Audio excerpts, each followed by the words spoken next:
जैसा कि आप लोग कक्षा 9 गणित में प्रश्नावली 13.4 पढ़ रहे हैं, तो हमने इस चैप्टर के कुछ क्वेश्चन बताए थे और हमने इस अभ्यास के क्वेश्चन को भी सेंड किया था आपके पास और कहा था कि जो क्वेश्चन आपको न आ रहे हो उनको आप पूछ लीजिए। लेकिन अभी केवल 1-2 बच्चों ने ही क्वेश्चन को पूछने का प्रयास किया और शेष बच्चों का कोई भी रिप्लाई नहीं है। तो आप क्वेश्चन को करिए और जो नहीं आता है उसको पूछिए। फिर भी हम प्रश्नावली 13.4 का क्वेश्चन नंबर 5 पे आपको बता दे रहे हैं।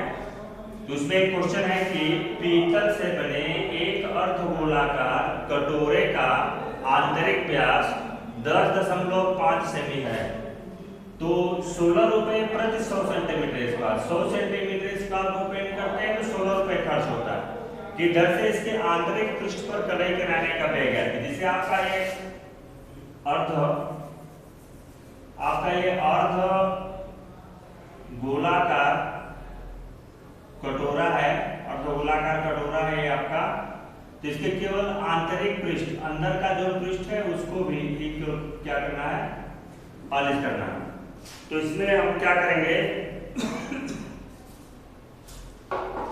तो पहले आंतरिक व्यास जो दिया है 10.5 सेमी, हम आंतरिक त्रिज्या ज्ञात कर लिए। आंतरिक त्रिज्या ज्ञात करने के लिए 2 का उसमें भाग दे देंगे, उसका आधा कर देंगे। और अर्धगोलाकार कटोरा है, इसलिए अर्धगोलाकार कटोरे का जो पृष्ठीय क्षेत्रफल होता है वह 2πr² होता है।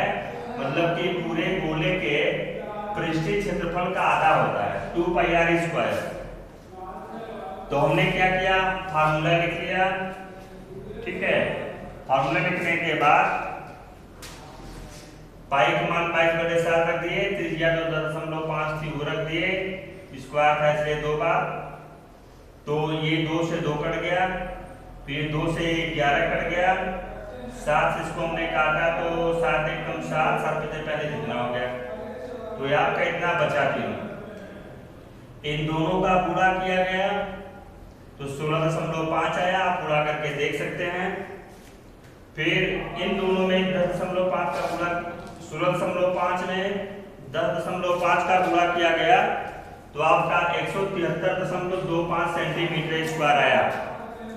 ठीक है, फिर कह रहा है कि कलई करने का व्यय आंतरिक पृष्ठ पर कितना होगा, तो 173.25 गुणित 100 सेंटीमीटर स्क्वायर का खर्चा आता है 16 रुपए। इसलिए हम क्या करेंगे, 1 सेंटीमीटर स्क्वायर का खर्चा निकालेंगे, अर्थात 16 का पूरा करेंगे और उसमें अगर हम 100 का भाग दे देंगे तो ये 1 सेंटीमीटर स्क्वायर का खर्च निकल जाएगा और फिर 16 का पूरा हो जाएगा तो पूरा खर्च निकल जाएगा। तो आप इस 173.25 में 16 का पूरा करके 100 का भाग दे दीजिए। फिर जब इसका पूरा किया जाएगा तो आपका आएगा 2772, उसमें आप 100 से भाग दीजिए। जो 100 से भाग देंगे तो ये आएगा 27.72 रुपए आपका जो होगा गोले के आंतरिक पृष्ठ को रगड़ने का खर्च होगा, कलई करने का खर्च होगा। तो इस तरह से आप क्वेश्चन को कर लेंगे भाई।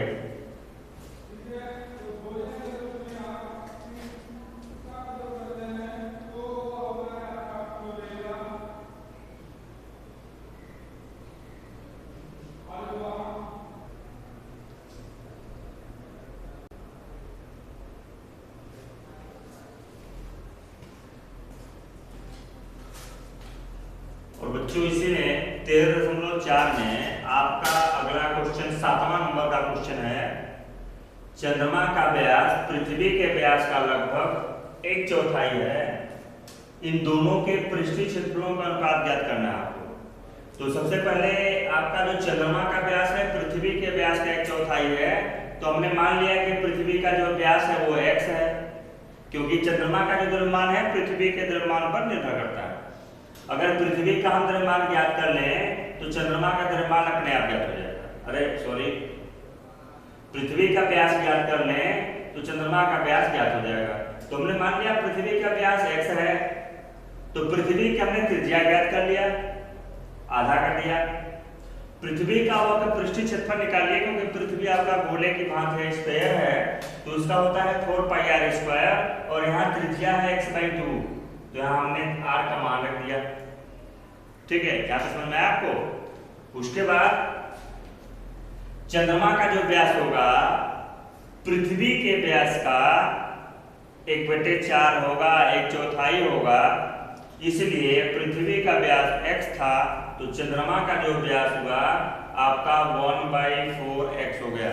ठीक है, अब चंद्रमा की त्रिज्या निकालेंगे, तो जो त्रिज्या होती है व्यास की आधी होती है, जो त्रिज्या होती है वो व्यास की आधी होती है।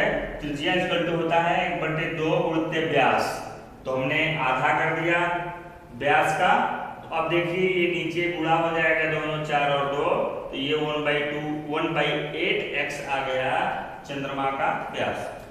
ठीक है भाई, तो इस तरह से आपने चंद्रमा का व्यास निकाल लिया, सॉरी चंद्रमा की त्रिज्या निकाल लिया 1/8x। अब क्या करेंगे, चंद्रमा का वक्र पृष्ठीय क्षेत्रफल निकाल लीजिए सूत्र 4πr² से, और आप r का मान यहाँ फिर रख दीजिए। ठीक है, अब कह रहा है कि चंद्रमा और पृथ्वी के व्यास दिए हैं, तो चंद्रमा और पृथ्वी के पृष्ठीय क्षेत्रफलों का अनुपात ज्ञात कीजिए। तो चंद्रमा और पृथ्वी, चंद्रमा पहले आया है और पृथ्वी बाद में, इसलिए चंद्रमा और पृथ्वी का अनुपात निकालेंगे। चंद्रमा का वक्र पृष्ठीय क्षेत्रफल पहले होगा और पृथ्वी का वक्र पृष्ठीय क्षेत्रफल बाद में होगा। इस तरह से तो आपका हो जाएगा चंद्रमा और पृथ्वी के वक्र पृष्ठीय क्षेत्रफलों का अनुपात बराबर चंद्रमा का वक्र पृष्ठीय क्षेत्रफल बटे पृथ्वी का वक्र पृष्ठीय क्षेत्रफल। हमने जो मान आया था चंद्रमा का 1/8 पृष्ठीय क्षेत्रफल 4π1/8x², हम यहाँ रख लिए। पृथ्वी का जो वक्र पृष्ठीय क्षेत्रफल आया था हमारा 4π×x/2² यहाँ रख लिए। अब देखिए 4π गया कट, मान रखने की जरूरत नहीं है, तो इसको हमने हल किया तो ये ऊपर x² बटे 8 8 64, x² बटे 8 8 64 हो गया। तो ये हो जाएगा x² बटे 2 दूनी 4। ठीक है, अब क्या होगा, इसके बटे ये है तो ये नीचे का उल्टा हो जाएगा, x² बटे 64 गुणित 4 बटे x² हो गया। x² से x² कट गया, तो 4 से हमने 64 को काटा, तो 4 × 4 4 16 चौके 64, 1/16 बचा। क्या बचा? 1/16, अर्थात 1:16। 1 और 16 का अनुपात होगा चंद्रमा और पृथ्वी के वक्र पृष्ठीय क्षेत्रफल में। तो इस तरह से आप चंद्रमा का और पृथ्वी का चंद्रमा और पृथ्वी के वक्र पृष्ठीय क्षेत्रफलों का अनुपात ज्ञात कर सकते हैं। तो इस तरह से आपका क्वेश्चन ये कंप्लीट हुआ।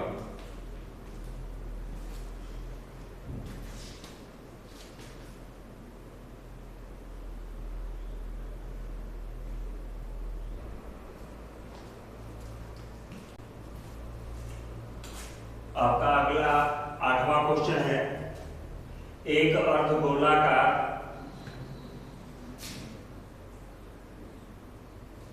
गोलाकार कटोरा, एक अर्धगोलाकार कटोरा 0.25 सेंटीमीटर मोटी स्टील से बना है। इस कटोरे की आंतरिक त्रिज्या, मतलब अंदर की जो त्रिज्या है वो 5 सेंटीमीटर की है। कटोरे का बाहरी वक्र पृष्ठीय क्षेत्रफल ज्ञात करना है। जैसे आपका जो कटोरा है तो अंदर की त्रिज्या दिया हुआ है, अंदर की त्रिज्या आपकी दी है और मोटाई भी इतनी दी हुई है। बाहरी पृष्ठ का क्षेत्रफल पूछ रहा है, तो मोटाई को हम क्या करेंगे, आंतरिक त्रिज्या में जोड़ देंगे तो बाहरी त्रिज्या निकल जाएगी। ठीक है, और फिर आप बाहरी वक्र पृष्ठ निकाल लेंगे। तो आंतरिक त्रिज्या 5 सेंटीमीटर की है, कटोरे की मोटाई दिया है 0.25 सेमी। तो कटोरे की बाहरी त्रिज्या निकालने के लिए उसमें मोटाई को जोड़ दीजिए, तो कटोरे की बाहरी त्रिज्या हो जाएगी 5.25 सेंटीमीटर। अच्छा, अर्धगोलाकार कटोरे का बाहरी वक्र पृष्ठ का क्षेत्रफल निकालने का जो सूत्र होगा वो 2πr² होगा। ठीक है, तो 2 गुणित पाई का मान हमने 22/7 रख दिया। और बाहरी जो त्रिज्या थी, अंदर से मतलब नहीं है क्योंकि हमें बाहर का और का पृष्ठ निकालना है, तो r का मान 5.25 रख दिया हमने, क्योंकि स्क्वायर था इसलिए 2 बार गुणा कर दिया। ठीक है, इसके बाद आप क्या करेंगे, 22 में 2 बार गुणा किए 44 हो गया, ये हो गया आपका। फिर गुणा करके आप चेक कर लीजिएगा, गलत भी हो सकता है, अगर गलत होगा कैलकुलेशन तो आप उसको सही कर लीजिएगा और कमेंट जरूर लिखिएगा। ठीक है, हो सकता है कैलकुलेशन का मिस्टेक भी हो जाए, इसलिए आप कैलकुलेशन जरूर चेक करेंगे। ठीक है, ये 44 में 5.25 से आपने फिर गुणा किया तो 2 से 31 आया। ठीक, फिर आपका हुआ 5.25 बचा। फिर जब आपने इसका इसमें गुणा किया 231 में तो 1212.75 बचा। ठीक है, फिर 7 का उसमें आपने भाग दे दिया, 7 का आपने भाग दे दिया तो आया आपका 173.25 सेंटीमीटर स्क्वायर, जो कटोरे का बाहरी वक्र पृष्ठ का क्षेत्रफल है। वक्र पृष्ठ है मैंने कटोरे का बाहरी क्षेत्रफल है ये। इस तरह से आप याद कर सकते हैं। और आपका 13.4 प्रश्नावली के हमने कई क्वेश्चन बता दिए। अगर और 1-2 क्वेश्चन जो आपको न आते हो, पूरे क्वेश्चन को करिए, 1-2 क्वेश्चन और जो न आते हो आप उनको पूछ सकते हैं, नहीं फिर हम नेक्स्ट टॉपिक पे चलेंगे। इस आगे का जो नेक्स्ट एक्सरसाइज होगी उसको नेक्स्ट डे देखा जाएगा। धन्यवाद।